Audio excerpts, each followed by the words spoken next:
Assalamualaikum warahmatullahi wabarakatuh. Bagaimana kabar kalian pada hari ini? Semoga kalian dalam keadaan sehat dan semangat belajar.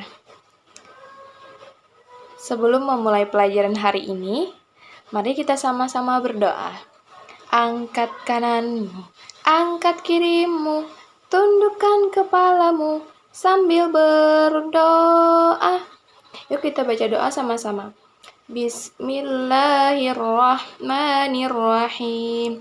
Raditu billahi rabba wa bil islami dina wa bi Muhammadin nabiyya wa rasula.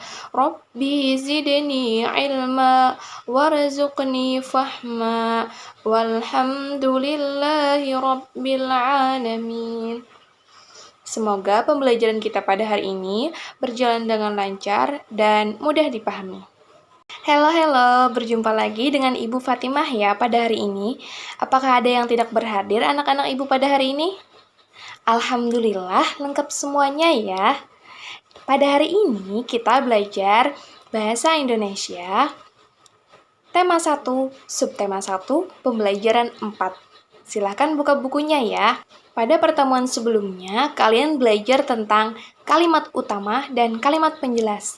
Nah, pada hari ini kita belajar menentukan ide pokok. Apakah kalian sudah tahu apa itu ide pokok? Tentunya kalian sudah tahu ya, pada pertemuan sebelumnya juga dibahas tentang ide pokok.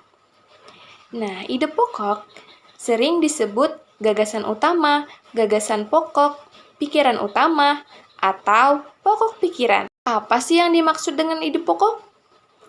Nah, ide pokok adalah inti utama atau gagasan permasalahan yang akan dibahas dan disampaikan dalam suatu paragraf. Apa ya paragraf? Kalian sudah tahu apa itu paragraf? Paragraf adalah kumpulan beberapa kalimat yang terdapat dalam suatu teks bacaan. Lalu, bagaimana sih menentukan ide pokok dalam suatu teks? Yang pertama, kalian harus membaca teks secara keseluruhan. Yang kedua, kalian harus mencari kalimat utamanya. Kalian sudah pada tahu apa itu kalimat utama? Pasti sudah tahu kan, karena pertemuan sebelumnya kalian sudah belajar. Kalimat utama adalah kalimat yang di dalamnya terdapat ide atau gagasan utama. Setelah kalian tahu apa itu kalimat utama, apakah kalian sudah tahu di mana letak kalimat utama? Jadi, letak kalimat utama ada 3. Yang pertama, kalimat utama berada di awal paragraf yang disebut dengan paragraf deduktif. Kemudian yang kedua, kalimat utama berada di akhir paragraf atau biasa disebut dengan paragraf induktif. Kemudian, kalimat utama berada di awal dan di akhir atau paragraf campuran. Namun, sering kita temui kalimat utama berada di awal paragraf atau disebut deduktif. Kemudian, kalau kalimat utama berada di akhir, apa ya ciri-cirinya? Nah, ciri paragraf yang kalimat utamanya berada di akhir paragraf atau induktif, yaitu diakhiri biasanya dengan kata jadi, oleh karena itu, atau dengan demikian. Nah, itu tadi ciri-cirinya. Kemudian, ide pokok dapat dikembangkan menjadi sebuah paragraf. Cara pengembangan ide pokok dapat dilakukan dengan langkah-langkah. Yang pertama, memaparkan hal-hal yang khusus, yaitu dari umum ke khusus atau sebaliknya. Kemudian, memberikan contoh, menampilkan fakta-fakta, kemudian memberikan alasan-alasan.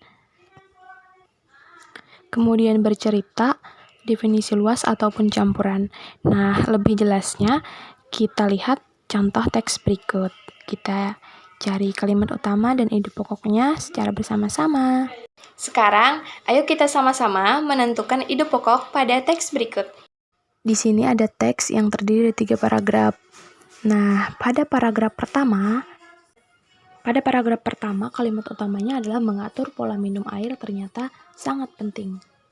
kalimat utamanya berada di awal paragraf. Ide pokoknya adalah pentingnya mengatur pola minum. Kemudian pada paragraf kedua, kalimat utamanya juga berada di awal paragraf, yaitu baris pertama ada cara untuk mengetahui keadaan cairan di tubuh kita. Nah, karena kalimat yang pertama itulah yang menjadi gagasan utama. Ide pokoknya adalah cara mengetahui keadaan cairan di tubuh.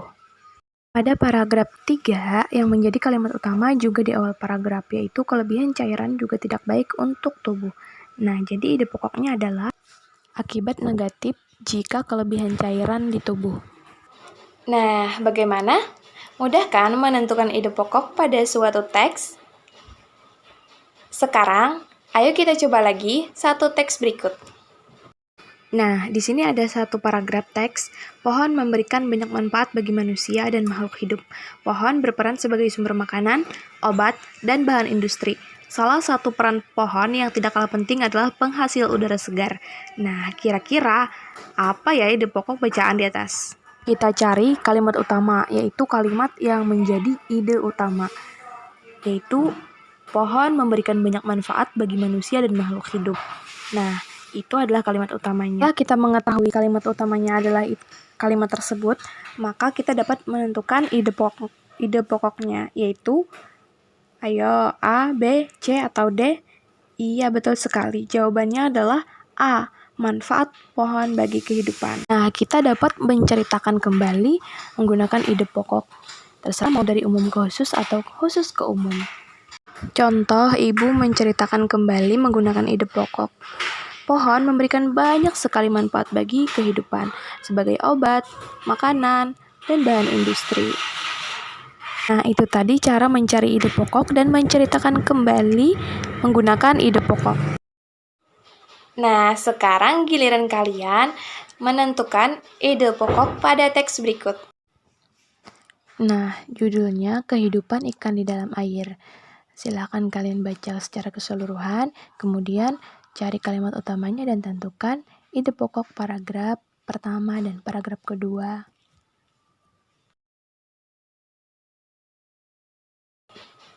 Kerjakan pada buku kalian, foto, dan kirim ke WA ibu pribadi ya. Kemudian, ceritakan kembali ide pokok teks tadi menggunakan voice note ke WA ibu juga ya. Jadi, kesimpulan pembelajaran kita pada hari ini yaitu, ya betul, ide pokok adalah inti utama atau dasar permasalahan yang akan dibahas dan disampaikan dalam suatu paragraf atau teks bacaan. Kemudian, bagaimana tadi menentukan ide pokok? Yang pertama, kalian membaca keseluruhan teks tersebut. Kemudian, mencari kalimat utamanya. Lalu, di mana letak kalimat utama? Ada 3 letak kalimat utama. Yang pertama di awal atau disebut paragraf deduktif. Kemudian, letak kalimat utama di akhir paragraf. Berarti paragraf tersebut adalah paragraf induktif. Kemudian, di awal dan di akhir atau disebut paragraf campuran. Biasanya, sering ditemui kalimat utama berada di awal paragraf atau deduktif. Namun, jika berada di akhir paragraf, ciri paragraf yang kalimat utamanya berada di akhir biasanya ditemukan kata-kata berikut di akhir paragraf. Yang pertama ada kata jadi, atau bisa juga oleh karena itu, atau dengan demikian. Nah, jika ada kata-kata tersebut di akhir paragraf, nah, itu berarti kalimat utamanya berada di akhir paragraf. Nah, jadi tadi cara menentukan ide pokok ada 2. Yang pertama membaca keseluruhan dan yang kedua, ayo siapa yang masih ingat? Iya, pintar. Yang kedua, kita harus mencari kalimat utama. Kemudian ada yang masih ingat? Ciri kalimat utama berada di akhir paragraf biasanya ada kata apa? Jadi, oleh karena itu, atau iya, betul, dengan demikian. Kemudian, siapa yang masih ingat cara menceritakan kembali ide pokok bisa menggunakan umum ke khusus atau sebaliknya, yaitu Iya, betul sekali. Khusus ke umum. Nah, mungkin itu saja pembelajaran kita pada hari ini. Semoga bermanfaat dan dapat dipahami. Ibu mengucapkan terima kasih kepada kalian yang sudah semangat belajar pada hari ini. Kita akhiri pembelajaran hari ini dengan membaca doa bersama-sama. Bismillahirrahmanirrahim. Rabbi yassir wa la tu'assir. Rabbi tamim bil khair. Rabbana atina fid dunya hasanah wa fil akhirati hasanah wa qina adzabannar. Walhamdulillahi rabbil alamin. Ibu mohon maaf jika terdapat kesalahan dan kehilafan dalam menyampaikan pembelajaran pada hari ini. Tetap semangat, jaga kesehatan. Assalamualaikum warahmatullahi wabarakatuh. Sampai jumpa.